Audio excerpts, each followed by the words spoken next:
I bought my first angle grinder for $11 at a flea market in a Walmart parking lot from a guy selling tools out of the back of a Ford Ranger.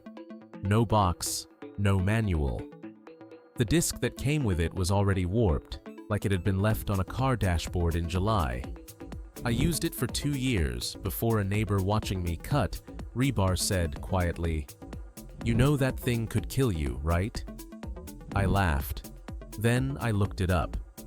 That's when angle grinder safety stopped being an abstract concept for me and started being something I actually understood.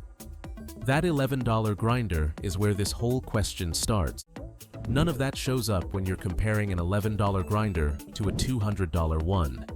It shows up when you're standing in front of a wall of discs at a hardware store and the 20-pack for $4 has no markings on it at all. There's no EN or ANSI stamp. You're buying blind. So if you're standing in a hardware store trying to figure out whether you can trust the cheap option, the question isn't really cheap or expensive.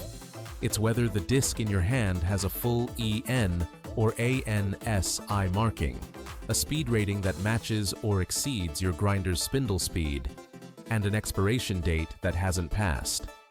And whether you're wearing a face shield, because all that disc knowledge means nothing if your eyes aren't behind something rated for high-velocity fragments. A $40 grinder running a certified, correctly rated disc is safer than a $400 grinder running an expired, unmarked one pulled from a mixed bag at a flea market. The price was never really the variable.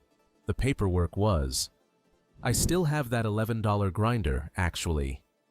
It sits on a shelf in my garage now, retired, next to a set of discs I finally learned how to read. I don't use it anymore. Not because it stopped working, because I finally know what I was holding.